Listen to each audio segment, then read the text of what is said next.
Good afternoon, Facebook and YouTube. Thank you for joining us today on the Layover podcast. Today I am joined by Miss Kenya Dunn. You see the title, we'll be talking about the red eye. Ms. Kenya is the CFO of PFW Consulting and also the founder of the Power Tribe. So without any further ado, Ms. Kenya, please introduce yourself and let our passengers know who you are and what you do. Well, good afternoon, Karen, and thank you so much for having me. I am Kenya Dunn, and I am coming to you today as the founder and CEO of the Powerful Woman Coaching and Consulting Company. And so what do I do?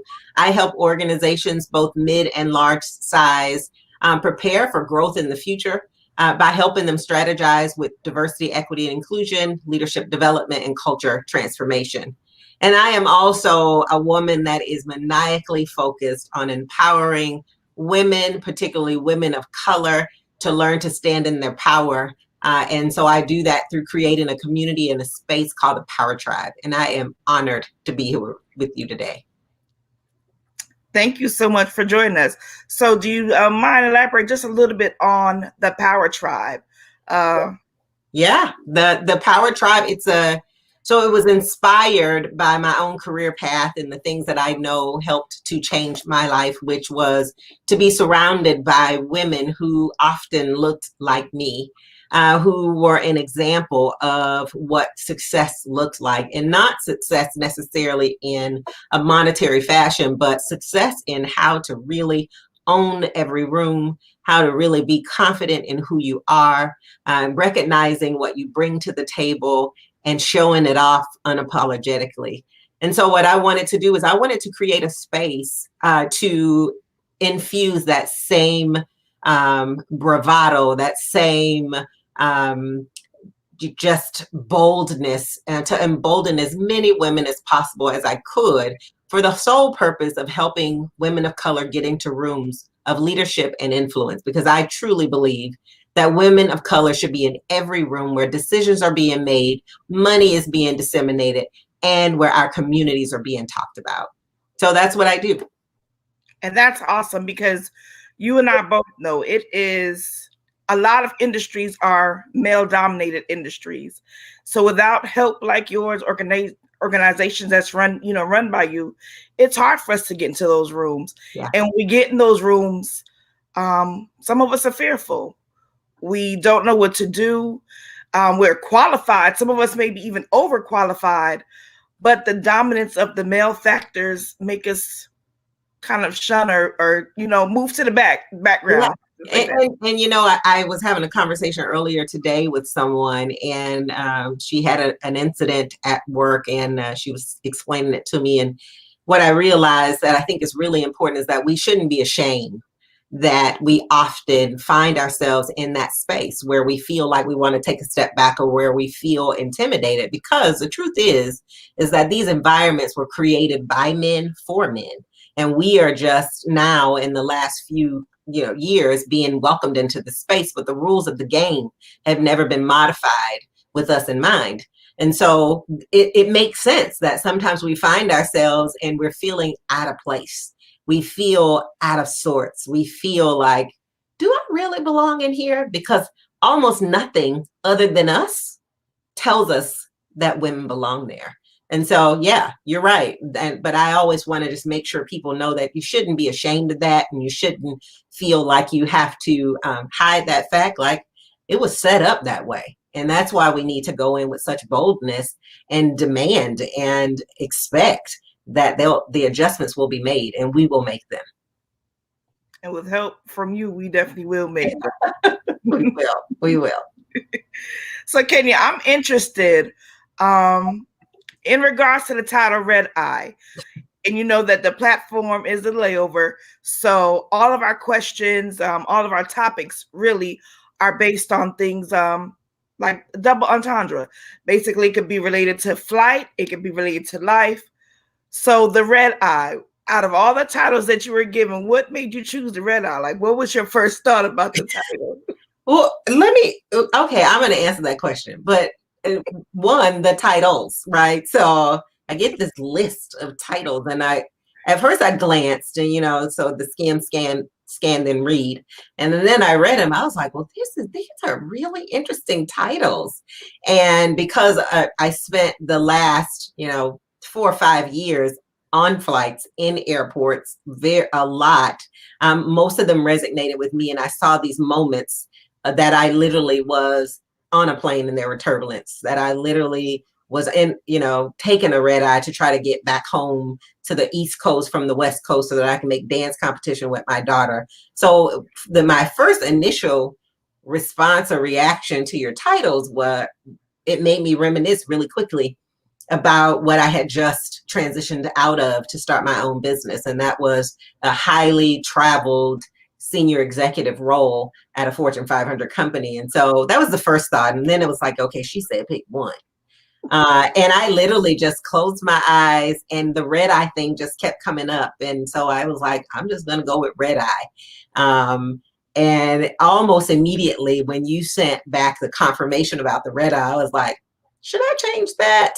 And then it was like, no, because you know what it's like to be on a red eye, and the reasons that red eyes are so valuable sometimes in the success formula. So that's why I chose red eye. Awesome. So, and you said the red eye, you just said it was something about this in the success formula. We talked about turbulence the other night, and I was with a pastor, and she mentioned sometimes we have to fly early, which of course is the red eye flight, right? So just to commentate a little bit on the red eye, what is the success formula with the red eye flight or flight? As a woman, and I imagine that men go through this as well, but certainly as a woman, as a mother, as a career mother, balancing the desire to have a highly successful career, and also the desire to be a highly successful parent, mother. Sometimes there are conflicts, right? And their sacrifice, and you go through these moments of like, how am I going to make it all happen? And then there are things that allow you to make it all happen. And so for me, the role that the red eye plays in the success formula is it's an option when there feels like you're trying to make multiple things happen that are equally important to you. And so in my case, I worked for T-Mobile. And so T-Mobile's headquarters is all the way in the state of Washington on the West Coast. But I have my family here in Charleston, South Carolina. And so sometimes I had dance competitions, I had tournaments and things with my son, but I needed to be in a meeting all the way on the West Coast. And so, the time difference, I knew that sometimes in order to still be available for my family, no matter how much, I did not want to be on no red eye flights. I knew that red eye flight was the only option where I can meet the business needs of my career and the people I'm responsible for, and still meet the needs of my family. So when I say that the red eye is important into the success formula, is the red eye gives you an option when otherwise they may feel like there is no option. And for me, those are blessings. For me, those are moments that you thought you didn't have an option, but all it takes is just a little bit of courage. All it takes is just a little bit of will. And it takes recognizing that, I might be tired when I get on the other side, because I've gotten off that plane in Charleston and wanted to go to sleep for the whole day, but I couldn't. I had to get to the next obligation that I had. And so I call them little blessings. That's how I see the red eye experience. That's a good way to look at it. I like flying early. My whole reason for flying early is the fact that I don't like delays. And normally when you take that red eye fly, the first flight out, you don't have a delay. You don't have the hustle and bustle really in the airport, because there's really sometimes feel like there's nobody else in the airport. Everybody sleep, right? So it's my first choice. Whenever I look at flight itineraries, I'm looking for the first or the second flight out. Because I know that afternoon flight is going to be delayed 30, 45 minutes, depending on what time it is in the afternoon, that I'm going to catch traffic. So for me, it's gonna almost always be that first flight. Yeah, I agree with you. And as you were talking, I think about not necessarily for the same reason, but to be able to get multiple things done. And the one thing that people ask me often is, like, girl, how do you do it all? And so I look for efficiencies. I look for the opportunities to get multiple things done in the least amount of time.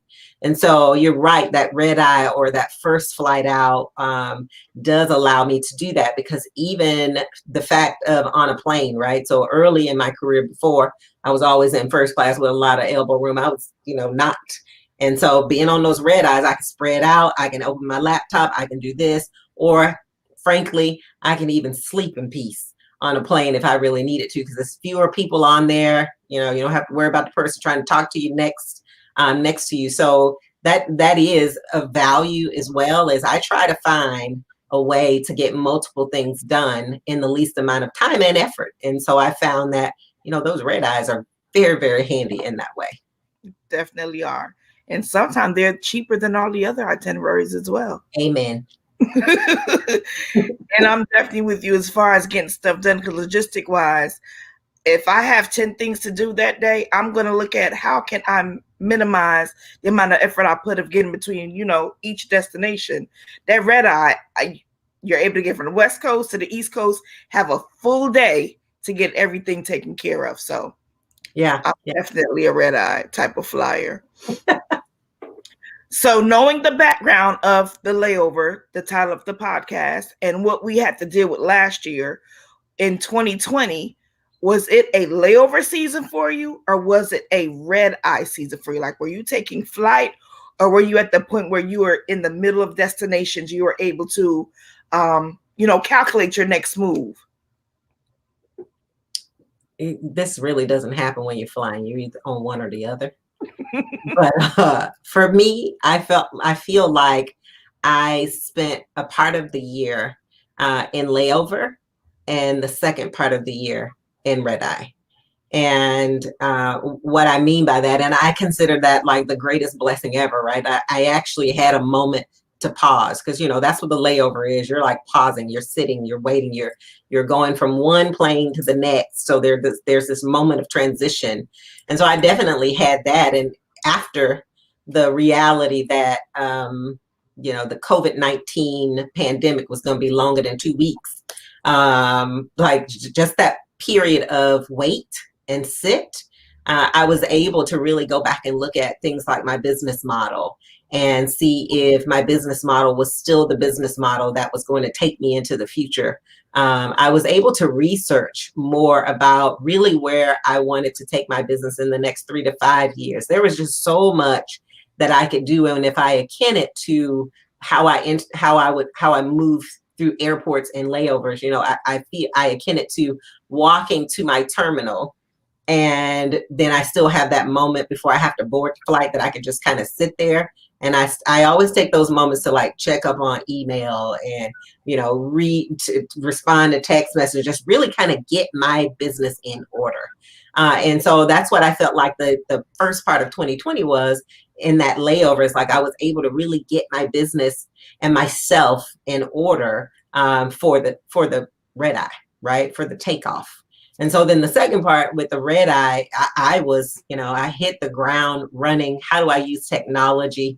How do I use Zoom and Microsoft Teams and all of those things to really continue to do a few things? One, I wanted to continue to build my brand and make connections with other people, specifically women around the world. And boy, what does technology do? It makes this world so much smaller. Because you can now communicate with people that you couldn't communicate with before. So I went on LinkedIn and I literally searched for women who were in the same space that I wanted to be in. And I had a Zoom call with a woman in Australia. I had Zoom calls with women in Africa. I had Zoom calls with women on the West Coast. I had like things that I would not have been able to do had I not really been able to use technology. So I was taking flight because now I have these relationships. I'm getting these opportunities. I'm speaking at universities. I have mentors, in Africa and in Jamaica. And that's all because I took the opportunity to just, get on a red eye and get out there early and not be afraid of what this pandemic had put before us, which was stay inside. But the gift of it was, but use technology in a way that really grows your business. And so I would say I was a little bit of both. So I was in a little bit of both. So you used it strategically. You took the first part of it to get yourself together and more acquainted with the resources that was already there that you weren't using before, because Zoom didn't happen overnight. Microsoft Teams didn't happen overnight. And that's what I was even thinking of. These were all resources that were already available that I wasn't even using. I didn't even think twice about using those resources until we had this pandemic. And now it's your best friend. It's almost like now I don't even, well, let me take that back a little bit. I was about to say, it doesn't even matter if I go back outside. That's not the truth. I feel you though, but I hear you. You're right. Like,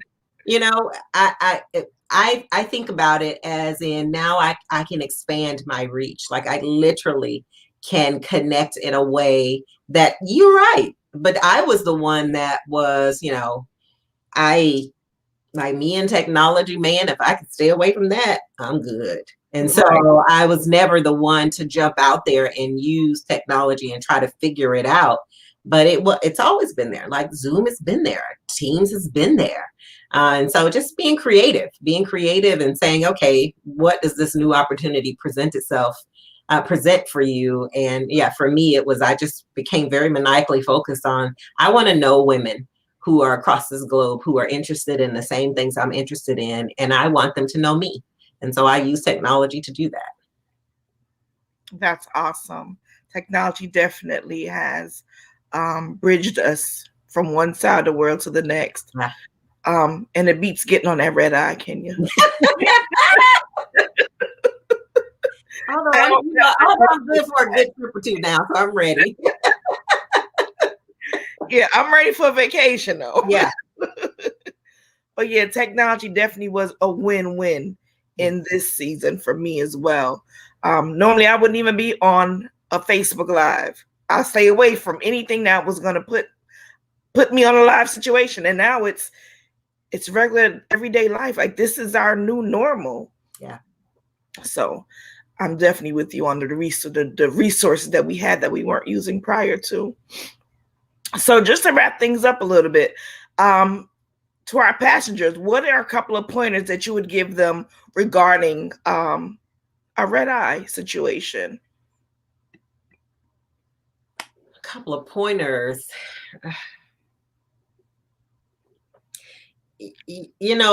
Life has taught me, and I consider myself a highly successful person that's yet to reach the pinnacle of what success looks like. And so I adopt certain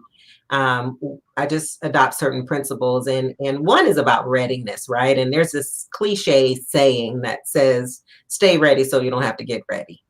And when I think about the red eye situation, typically, even though it is the calmer time to fly, sometimes it can create a bit of chaos because your body is adjusting, right? Especially if you're in the overnight layover. So a lot of my layovers, I was on overnight, like from 11 p.m. and I land somewhere at 6, 7 o'clock in the morning.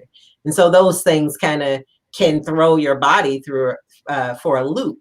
And so the one piece of advice that I would tell you is stay ready with your health, right? We talk about self-care a lot, and I can't overstate how important it is that if you are in a red eye situation where you are ready for takeoff, that your body needs to be ready for that challenge. You need to get the right amount of sleep. You need to be eating the right things. You need to hydrate your body. You need to be going to the doctor because you can't do anything if you're sick.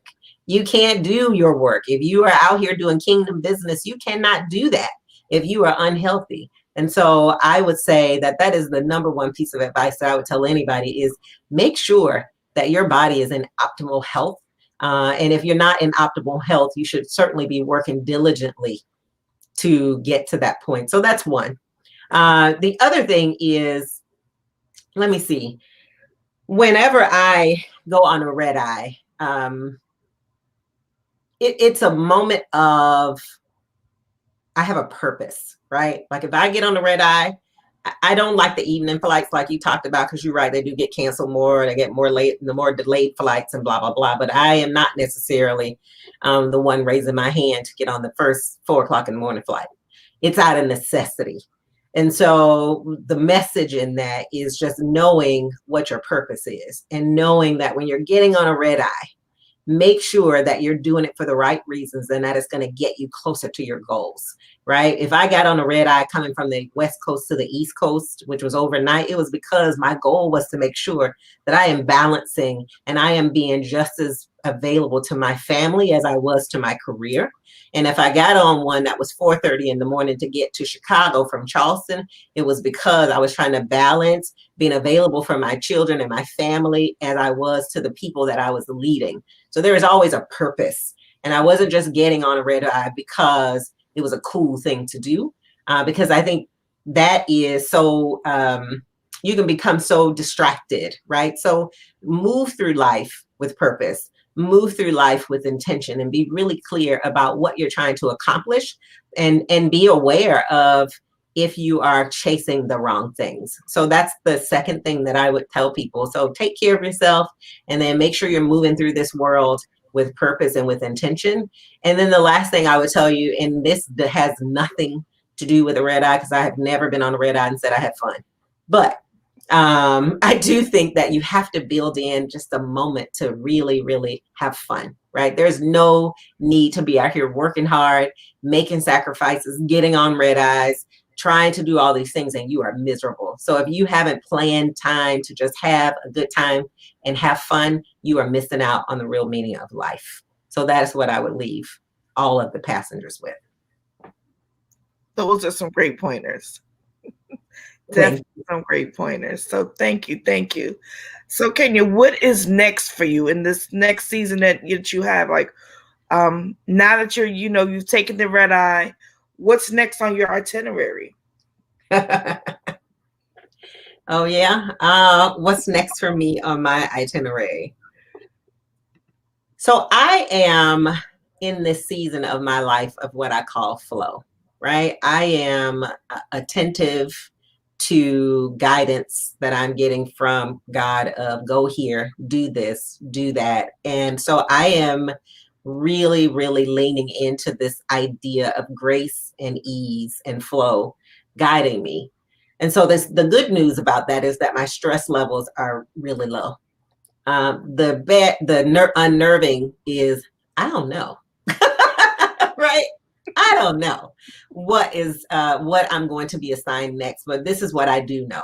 I do know that I have found my flow of my purpose, and that is to make sure that I am empowering and making room for women, specifically women of color, to get in spaces where leadership and influence is happening. And so everything that I do, that is what will be known for. I told someone in an interview the other day, I said, when I lay down for my final rest, no one will be talking about the high positions that I've been in or any of that. What they will be talking about is the impact that I have had on helping women, particularly women of color, get into rooms where leadership and influence are the top priority, because that is what I think is most important. I think we have to stop leaving decisions about our communities, our bodies, ourselves up to other people. And we've got to get engaged. And we can do that and still have careers. We can do that and still run businesses. We can do that and still build families if that's what we choose to do. But we have got to step out, and we have got to be the ones to control our own destinies, because we gave birth to this earth. Black women gave birth to this earth. And so the key to the healing on this earth lies within us. And that's what I am up to. So keep watching. We will. And since you tell us to keep watching, I need you to let us know, how can we follow you? On here on Facebook, you're Kenya Dunn.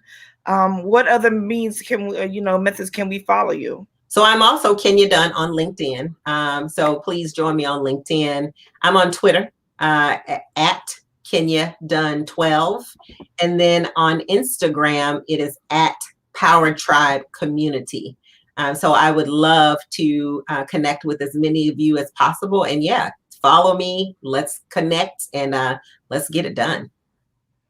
So Facebook, Kenya Dunn, LinkedIn, Kenya Dunn, IG, Kenya Dunn 12, Twitter, Kenya Dunn 12, and then on IG, what did you say that was? At Power Tribe Community.